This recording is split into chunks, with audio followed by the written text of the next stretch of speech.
Nous allons parler de proximité, de coordination des soins avec François Blanchecotte, qui est président du syndicat des biologistes, qui est premier vice-président santé de l'UNAPL et premier vice-président des libéraux de santé. François, bienvenue. J'accueille David Guillet, qui est le président de la fédération des CPTS et qui nous expliquera pourquoi des ostéopathes arrivent à la tête des CPTS. Gérard Raymond, président de France Asso Santé. Et Stéphane Bellet, qui est premier vice-président de l'AFFMKR. Et il est aussi président de la Carpinco. Voilà. Ce n'est pas lui qui a prolongé le temps de travail avant d'arriver en retraite. Alors, tout de suite, nous allons parler des clés de la transformation. Et ma première question, elle s'adresse à vous, David Guillet. Tout d'abord, avant qu'on rentre dans le propos, tout de suite une question, parce que ça nous a tous interpellés. Comment se fait-il que des non-médicaux, c'est-à-dire des ninis, puissent se retrouver propulsés à la tête d'organisations financées par des fonds publics, il faut bien le dire, et qui pilotent les soins dans un territoire? It's amazing. Vous pensez bien que, oui, déjà merci en tout cas pour l'invitation à la FFMKR. Vous pensez bien que nous, la fédération, ne prône pas ça. Et la particularité sartoise, on espère qu'elle est unique et qu'elle pourra ne pas se reproduire. Mais il y a des Sartois ici qui pourront peut-être l'expliquer mieux que moi. En tout cas, la fédération, on est forcément sur un appui socle des professions reconnues au Code de la santé publique qui doivent porter, en tout cas, ces missions d'organisation des CPTS. Et ça a été demandé depuis 2015 d'ailleurs, à ce que ce soit à la main des libéraux, puisque c'est eux, aujourd'hui, qui coordonnaient l'ensemble des soins sur un territoire et qui étaient porteurs, en fait, déjà de ces missions, mais qui n'étaient pas financés jusqu'alors. Alors David Guillet, la ministre y a fait allusion ce matin. Il y a un tour de France des CPTS qui a été lancé. Nous, on a, via la fédération, via les autres professions de santé, des petits échos qui nous disent ça marche pas très bien partout, et on a le sentiment que dans certaines CPTS, ce sont des CPTS, pardon du terme, mais il faut le dire, des CPTS alibi, où les professionnels viennent prendre une cotisation, qu'ils produisent à l'assurance maladie pour derrière engranger les forfaits structure. Finalement, ça interroge sur ce que sont les CPTS. L'autre point qui interroge aussi et qui nous revient aussi beaucoup du terrain, c'est les complexités. C'est difficile de monter une CPTS, c'est un parcours du combattant et certains renoncent en cours de route. Est-ce que ce sont des points que l'on retrouvera dans le rapport? Alors, je n'ai pas encore eu la primauté de pouvoir lire ce rapport, mais on nous l'a promis pour la semaine prochaine. Il doit être remis officiellement début juillet. En fait, la CPTS, c'est quoi? C'est déjà une volonté collective de plusieurs professionnels de se structurer à l'échelle d'un territoire, et ils ont la mesure géographique de ce territoire. Monsieur Blanchecotte en parlera mieux que moi. Le Centre Val-de-Loire a fait appel, au travers des URPS notamment, à des géographes pour essayer de cartographier les consommations en soins des patients, etc. Quand une CPTS part d'un projet qui peut être bancal, forcément, on n'imagine pas qu'à l'arrivée, on perde un des professionnels et deux, que le projet abouti ne soit pas à la hauteur des ambitions. Nous, la fédération, ce qu'on prône, c'est qu'il y ait une collégialité et une transversalité, en fait, dans l'ouverture de ce projet de santé, et que dès le départ, on n'ait pas peur, finalement, d'interroger les spécialistes qui peuvent nous aider, entre guillemets, à appuyer le démarrage de ces projets. Pourquoi on a essuyé les plâtres au départ difficilement? Parce qu'il n'y avait pas les moyens publics nécessaires mis en place, justement, au déploiement de cette CPTS, et les premiers qui ont essuyé les plâtres le faisaient sous la forme du bénévolat. Les enveloppes ARS ou Caisse primaire d'assurance maladie n'arrivant que trop tard, avec une usure des professionnels. Ce qu'on retient quand même de ce Tour de France et des quelques brides qu'on a pu avoir, nous, fédération, c'est qu'il y a un manque de moyens RH qui est donné au CPTS en fonction support, puisque nos travaux, enfin le travail qu'on fait au quotidien, c'est la santé, c'est pas que de la coordination non plus. Il y a un manque du coup de moyens pour les fonctions support, un manque de moyens pour l'affichage en fait de ce que sont les ambitions des CPTS. Je vous rappelle quand même que ça a été intronisé par le discours du président Macron en septembre 2018, qu'on est en 2023, qu'il y a eu 2 années un peu particulières de trous d'air, crise sanitaire. Moi je trouve que 400 CPTS, 450 aujourd'hui qui ont signé la CI, depuis que la première a signé en octobre 2019, c'est quand même une prouesse assez conséquente. Les maisons de santé ont mis 10 ans à un niveau de maturité là où elles sont aujourd'hui. Nous, on est à peine 4 ans. Il y a une vraie dynamique en fait, mais les politiques instrumentalisent la CPTS en agitant un chiffon rouge systématique. Et quand c'est porté en plus par un député qui a été 10 ans président de la FHF et qui veut contraindre cette adhésion automatique, nous on dit non. Pourquoi on dit non? Parce que laissons le temps aux professionnels de santé, le temps de s'acculturer sur le modèle, de s'organiser, de se structurer. Et tout ce qu'on a vu, qui a été discuté tout à l'heure sur les ESCAP, les ESP, les MSP et toutes les intelligences collectives qui émergent du territoire, il faut qu'elles fassent partie intégrante des CPTS. Et encore une fois, la fédération ne prône pas la CPTS comme effecteur, mais bien comme coordinateur à l'échelle d'un territoire. Et juste un petit point, parce que c'est souvent, vous n'avez pas répondu à cet aspect, c'est celui de la simplification.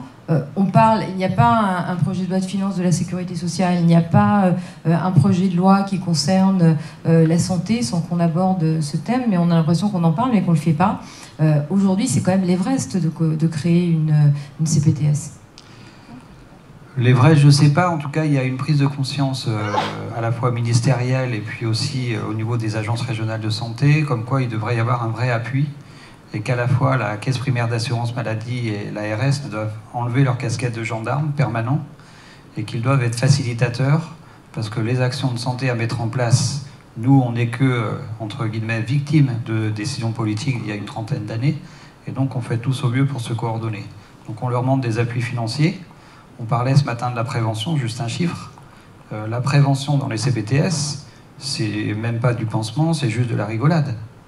0,30 centimes par patient couvert, par an.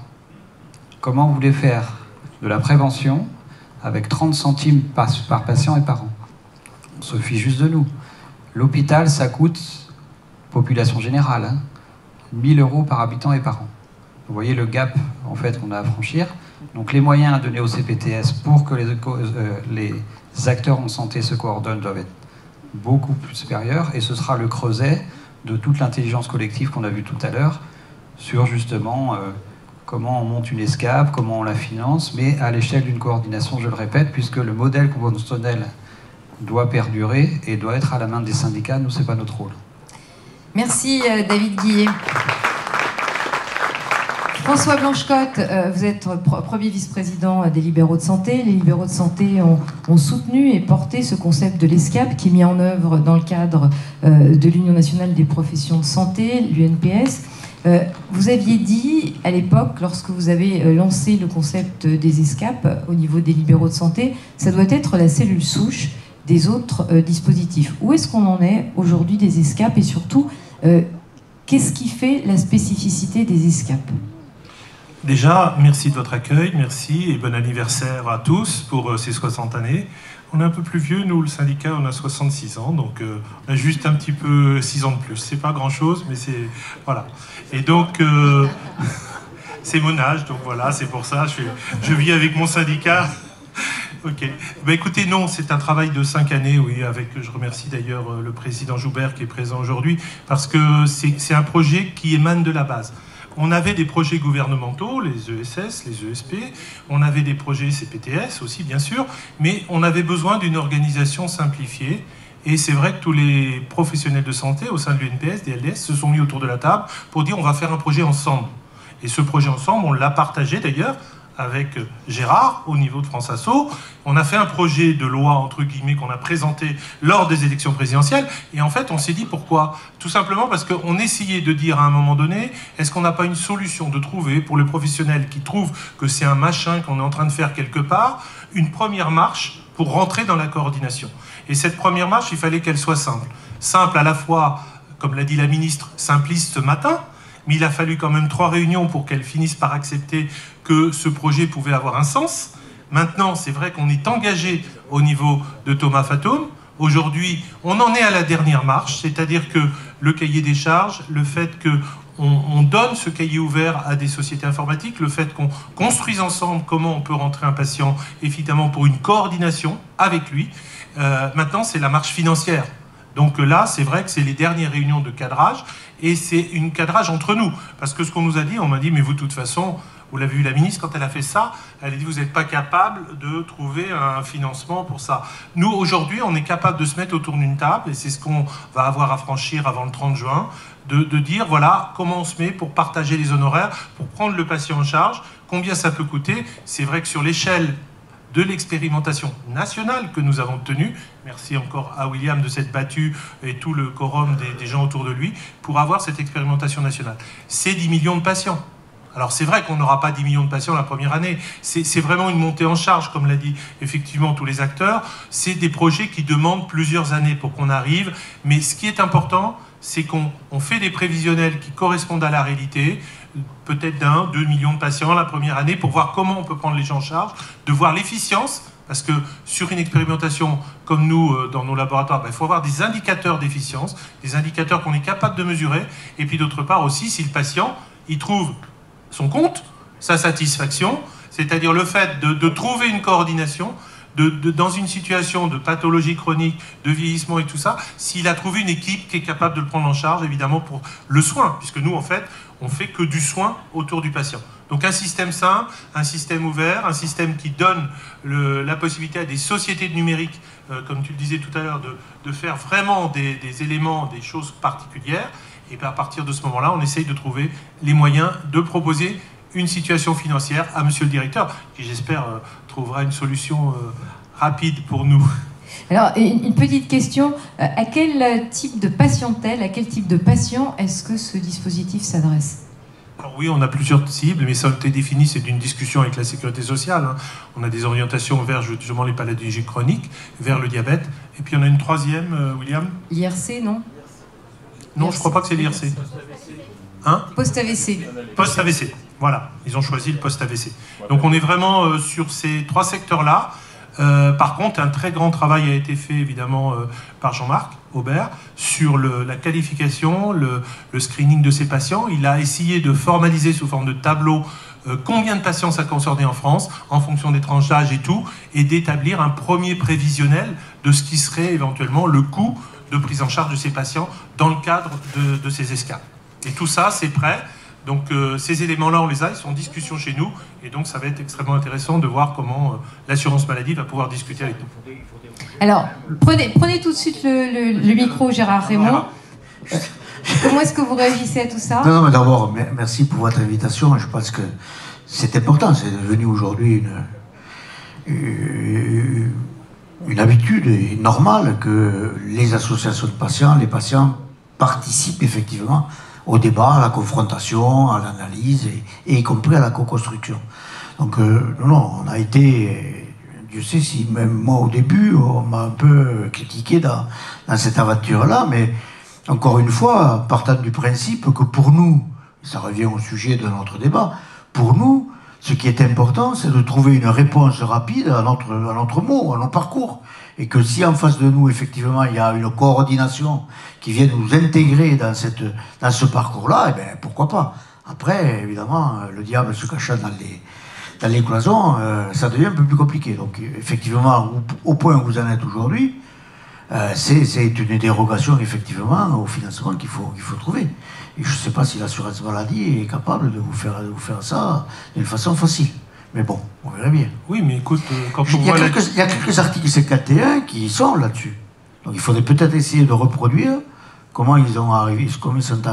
On l'a vu d'une manière très générale, parce qu'on est tous impliqués. Si tu veux, quand tu prends un patient en charge, que ce soit un pédicure, podologue, une orthophonie, il faut une enveloppe, un kiné, il y a vraiment... c'est en fait des équipes qui sont à cercle variable, en fonction de la pathologie, de ce qu'il doit avoir. Puis on intervient tous ensemble. L'important, si tu veux, pour nous, c'est que le patient ait une réponse médicale, de prise en charge, et c'est là où je pense qu'il y a une efficience du soin, parce que au lieu de laisser le patient hospitalisé, au lieu de le laisser ailleurs, on le prend en charge avec certainement une capacité d'être agile, et en plus de démontrer qu'on a un coût, effectivement.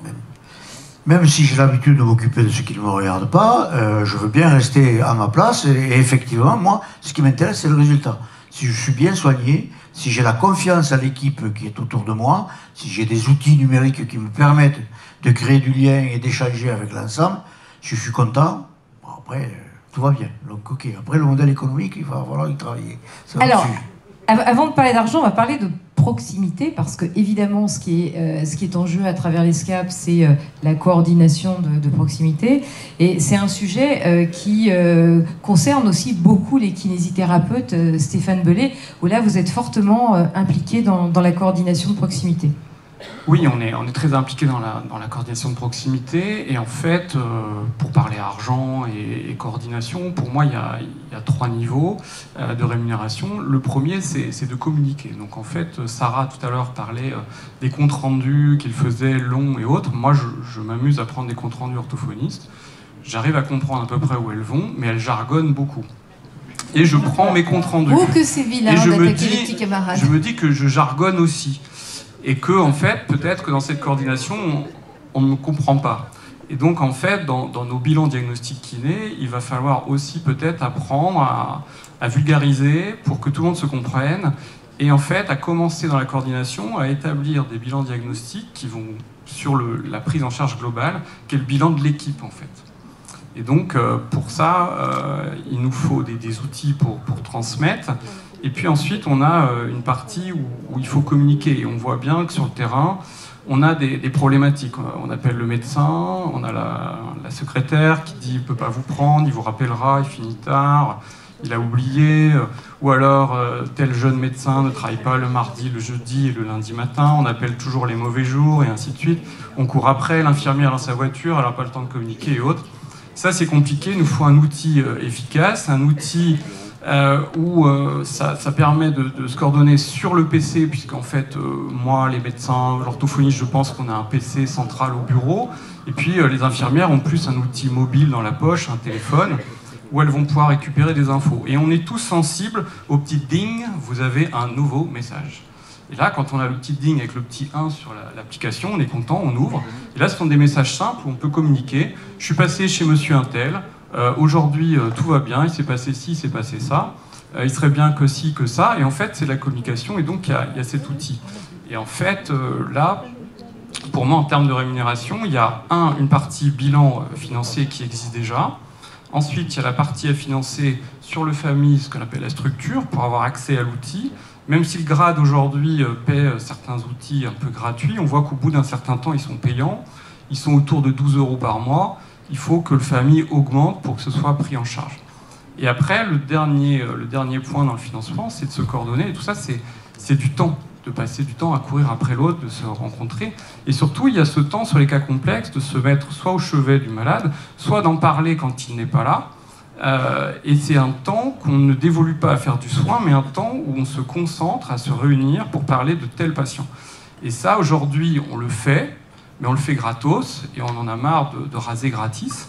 Et du coup, ça, il faut le financer. Et on a vu ce matin que la ministre, elle n'était pas enclin à nous donner une rémunération à l'acte sur le sujet. Et nous, on est favorable à ce genre de choses. Donc, voilà un petit peu... Absolument, mais ça ouvre effectivement le sujet de la rémunération de la coordination. Donc, François Lochcotte, une rémunération partagée dans le cadre des ESCAP. Tout à fait, c'est l'échelle en fait que l'on cherche à trouver, c'est-à-dire le point d'équilibre entre tous, parce qu'en fait chacun a une patientèle différente et un nombre de patients différents qu'il prend en charge. Il faut trouver un arbitrage entre nous pour que, évidemment, ça soit équitable et que tout le monde s'y retrouve dans la prise en charge de la coordination en fonction de ce qu'on fait. Et c'est ça la difficulté qu'on va avoir, mais qu'on va essayer de résoudre, mon cher Président.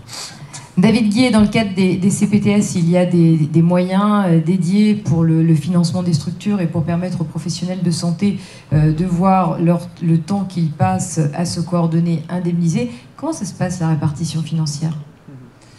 En fait, comme je le disais tout à l'heure, il y a une ventilation qui est assez simple, parce que le modèle associatif qu'a voulu et prôné pour les CPTS, en fait, permet la largesse de cet équilibre. C'est-à-dire aux professionnels eux-mêmes de trouver l'équilibre financier qu'ils décident sur ce temps de coordination, ce temps de réunion.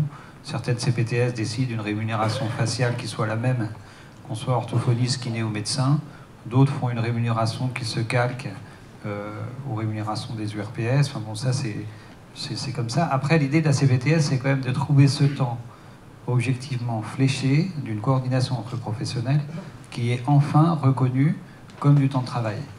Les libéraux, on avait l'impression qu'on devait faire du secrétariat, du soin, de la coordination, mais tout ça avec 25 € pour un médecin, 6,30 € pour une infirmière, etc. Au jour d'aujourd'hui, enfin, on commence à comprendre que, à l'instar du modèle de ce qui se faisait à l'hôpital, et le but n'est pas de reproduire ce modèle catastrophique, mais que le temps de coordination des professionnels doit être rémunéré, fléché, reconnu, à condition d'une traçabilité. Il ne faut pas confondre le modèle libéral et la liberté, mais le fait de tracer, le fait de s'organiser, de se structurer, et j'invite tout le monde à se structurer, parce que le fait de se structurer, c'est aussi apporter une réponse collective, et c'est un vrai levier pour nous vis-à-vis des institutionnels qui cherchent à nous imposer un modèle. Quand vous êtes structuré à l'échelle d'une CPTS, à l'échelle d'une équipe de soins primaires, à l'échelle d'une maison de santé, vous avez ce levier, puisque vous pouvez afficher justement une collégialité dans le non, dans le oui, des choses qui pouvaient être avancées. Nous, l'intérêt pour nous de la CPTS, c'est justement ça, cette reconnaissance dans la collégialité et l'ensemble des décisions qui sont prises en pluribond. Gérard Raymond, de votre point de vue, aujourd'hui, cette coordination, on a l'impression qu'elle s'organise, elle se structure un peu sur le plan administratif, également dans le cadre de ce qu'on peut appeler, moi j'ai bien aimé l'expression intelligence collective, intelligence du terrain. Du point de vue des patients, qu'est-ce qui compte le plus? Est-ce que vous allez vous appuyer plus sur l'outil numérique de santé où les éléments sont censés être partagés, les informations sont censées être partagées entre les différents professionnels, ou est-ce que, au contraire, vous aspirez à ce qu'il y ait d'autres dispositifs peut-être plus proches du patient? Je pense que nous avons été les premiers à promouvoir la notion d'équipe, particulièrement sur les pathologies chroniques, mais au-delà. Et je me souviens de quelques colloques avec les syndicats de médecine générale où j'avais promu l'équipe traitante. Ah, il a fallu que je sorte par la porte derrière. Mais il n'empêche que cette notion d'équipe, elle implique effectivement le temps de la coordination. Il faut que les gens puissent se parler et le même niveau d'information, et que ce niveau d'information soit analysé pour avoir le même niveau de compréhension et donc le même niveau d'action.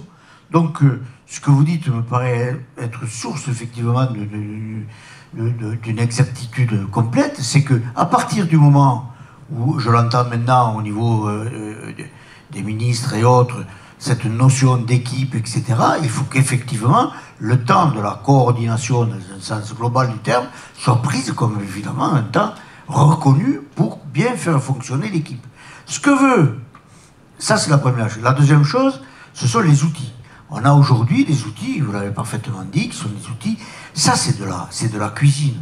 Si franchement on décide d'une façon politique d'y aller, vous aurez des startups qui vous trouveront l'outil assez rapidement pour pouvoir effectivement permettre cette coordination et ce contact direct entre d'abord les acteurs et aussi le patient. Mais vous vous en moquez pas de la cuisine, parce que là, il y a le sujet des données de santé. Non, mais moi je m'en occupe de la cuisine. Moi j'aime bien faire de la cuisine. J'aime bien faire les gâteaux. Moi j'aime bien faire quelques daubes. C'est pas mauvais. Mais bon, bien sûr que je m'en occupe de la cuisine. Mais bon, après chacun a sa place. Mais bien entendu. Et donc, ça aussi, c'est important que là aussi il y ait une facilitation de ces nouveaux outils, mais ces outils ne sont que des outils qui doivent créer du lien, et qui doivent créer du lien entre les acteurs et les patients. Donc quand vous dites ce que nous on attend, c'est de la facilitation de pouvoir échanger avec des interlocuteurs au moment où on en a besoin. C'est au moment où on a besoin d'échanger avec mon infirmier référent, et bien je veux pouvoir le faire. Avec mon médecin dit traitant, je veux pouvoir le faire. Je veux pouvoir échanger en permanence et avoir ces contacts-là. Donc on a aujourd'hui quasiment tout. Et quand j'entends vos discours, je trouve qu'ils sont extrêmement responsables. Malheureusement, j'ouvre une parenthèse, on va vite la refermer, malheureusement, au-delà de ces discours extrêmement responsables, il y en a quelques-uns d'autres qui portent des discours qui engagent l'ensemble de la profession. Et effectivement, après, nous, patients, qui sommes quand même, je veux bien, très primaires, on entend, et bien voilà, on met tout le monde dans le même sac. Tous les médecins, ils sont dans le même sac. Voilà. Mais par contre, Et ça, il faut faire attention aussi. Alors, bonne chance à vous de faire le ménage chez vous. Mais ce qui nous importe, nous, c'est effectivement cette coordination, ce lien et cette réponse immédiate. On est dans l'immédiateté aujourd'hui. Donc on a besoin d'avoir une réponse immédiate à notre mot, à nos soucis, à nos préoccupations, à nos représentations, à nos peurs, etc. etc. Et ça peut très bien se faire dans un espace de coordination, parce qu'encore une fois, nous avons bien compris que le médecin, il ne pouvait pas tout faire. J'allais dire qu'on ne souhaitait pas qu'il fasse tout. Et donc, on a peut-être plus envie de discuter avec une infirmière, avec un kiné, avec un autre acteur de santé avant d'aller voir le médecin. Il fait partie de l'équipe. Il suffit qu'effectivement l'ensemble de cette équipe-là ait l'information en temps réel de l'échange qui peut se faire. Tout ça, aujourd'hui, pour nous, n'est plus qu'une question de posture, d'avancer vers la transformation, effectivement, de cette équipe-là, et une question, effectivement, de modèle économique. C'est très clair. Et selon vous, de votre point de vue, Gérard Raymond, est-ce que la coordination doit être absolument assurée par un professionnel de santé, ou est-ce qu'il faut mettre en œuvre, il faut donner des missions de coordination à des professionnels peut-être au profil plus administratif? Alors je pense à quelque chose de spécifique. Ça a été évoqué à un moment dans le débat sur la loi Valletoux, la PPL Valletoux. Est-ce que oui ou non, il faut permettre à des agents, des collectivités locaux, à des fonctionnaires d'aller travailler auprès des professionnels de santé libéraux pour gérer notamment la coordination? Bon, on est en pleine révolution, donc je ne sais pas quels vont être les nouveaux métiers qui vont apparaître, etc. Mais derrière un nouveau métier, il va bien falloir quand même avoir aussi du financement. Hein. Donc il va falloir bien trouver les moyens et aussi le sens de ces nouveaux métiers. Moi je pense qu'on a aujourd'hui suffisamment enfin, on manque évidemment de professionnels de santé, on le sait, mais dans une espèce de coordination, il peut y avoir aussi une personne qui est en capacité de créer du lien. Là encore, une fois de plus, dans une équipe, ça on prend des exemples de l'équipe sportive, mais il y a toujours des leaders qui sont en capacité de pouvoir être plus proches, de créer du lien, de créer du... Voilà, d'autres sont...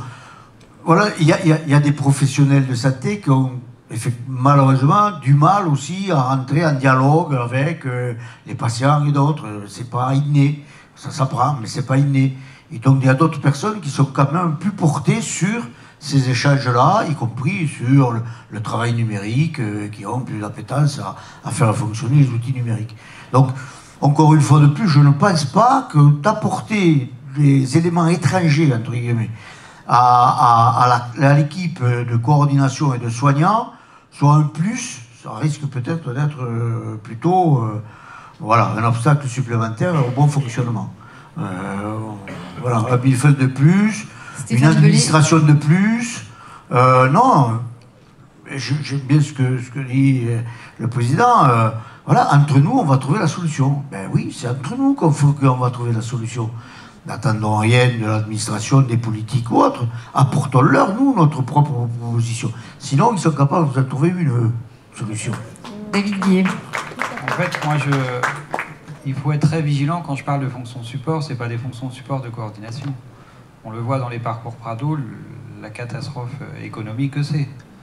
Quand vous avez quelqu'un qui n'est pas du métier, qui appelle une infirmière, vous lui parlez d'HBPM, elle doit prendre son dictionnaire ou rappeler le service pour savoir ce que c'est, qu'elle dérange 4 personnes pour une réponse, c'est pas ce que j'appelle coordonné. Et on sait que ça coûte de l'argent public. L'idée, c'est que, on n'ait pas peur des patients. Pourquoi on n'a pas peur des patients? Parce qu'ils ont aussi, eux, à évoluer dans la manière dont ils consomment le système de santé. Et ils usent les professionnels. Il n'y a pas un cabinet ici qui ne peut pas dire que chaque jour, il n'y a pas un patient qui ne vient pas ou qui ne prévient pas. Ou... À chaque fois, je le taquine là-dessus.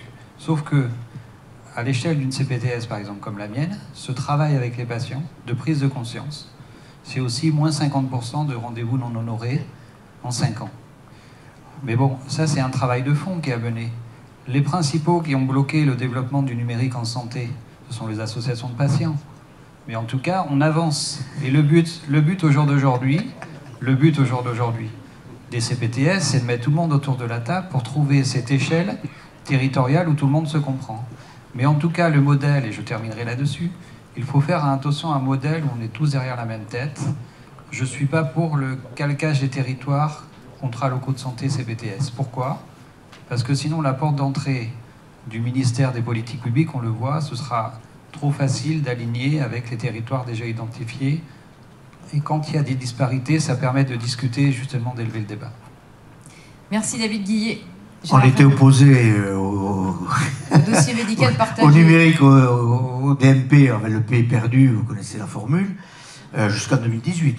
Quand certains amis ont mis en place une vraie stratégie du numérique en santé, nous avons été promoteurs et nous avons co-construit la maison et nous sommes aujourd'hui certainement beaucoup plus actifs que certains professionnels de santé au développement du numérique en santé dans ce pays.